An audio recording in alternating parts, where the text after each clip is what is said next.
Hello everyone, আসসালামু আলাইকুম। আজকে আমি আপনাদের সঙ্গে ইউনিক একটা রেসিপি শেয়ার করব। এর আগে আপনারা এঁচড় দিয়ে ছোলার ডাল, এঁচড় দিয়ে চিংড়ি অথবা এঁচড় দিয়ে গরুর মাংস রেসিপি রান্না করেছেন, কিন্তু আজকের রেসিপির নতুনত্ব হলো মাদার ডেয়ারি দুধ দিয়ে এঁচড় রেসিপি। তাহলে চলুন আর দেরি না করে আজকের রেসিপিটা দেখে নেওয়া যায়। আজকের রেসিপির জন্য মা প্রথমেই এঁচড়ের খোসা আর মাঝখানের শক্ত অংশ বাদ দিয়ে নুন হলুদ দিয়ে সিদ্ধ করে নিয়েছে। তারপর কড়ার মধ্যে পরিমাণ মতো সর্ষের তেল দিয়ে এঁচড়ের পিসগুলো ভালোভাবে ভেজে নিয়েছে। এখন এঁচড়টা রান্না করে নেওয়ার পালা। তার জন্য কড়ার মধ্যে পরিমাণ মতো সর্ষের তেল, পেঁয়াজ কুচি, হলুদ গুঁড়ো আর আদা রসুনের পেস্ট দিয়ে ভালোভাবে নেড়ে ছেড়ে আদা রসুন আর পেঁয়াজটাকে ভালোভাবে ভেজে নিচ্ছে। এখন অল্প একটু জল অ্যাড করে দিয়ে দিচ্ছে লঙ্কার গুঁড়ো আর দিয়ে দিচ্ছে 3টে গোটা এলাচ। এই সময় গ্যাসের ফ্লেমটা হাইতে রেখে ভালোভাবে মশলাটাকে কষিয়ে নিচ্ছে। তারপর দিয়ে দিচ্ছে আগে থেকে সিদ্ধ করে রাখা ছোলার ডাল। এখন 5 মিনিটের জন্য ঢাকনাটা চাপা দিয়ে দিচ্ছে।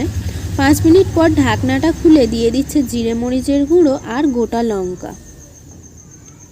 হালকা নেড়েচেড়ে দিয়ে দিচ্ছে আগে থেকে ভেজে রাখা আলু আর এঁচড়।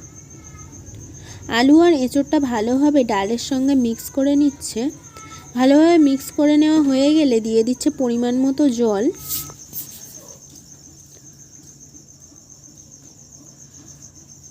আর দিয়ে দিচ্ছে স্বাদ মতো নুন। নুনটা দিয়ে আবারও ভালোভাবে মিক্স করে নিচ্ছে।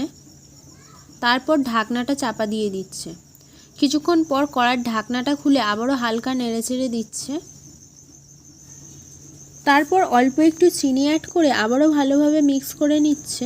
এখন অ্যাড করে দিচ্ছে 250 গ্রাম লিকুইড দুধ। তারপর এঁচড়টাকে ভালোভাবে মিক্স করে নিয়ে আবারও কড়ার ঢাকনাটা চাপা দিয়ে দিচ্ছে।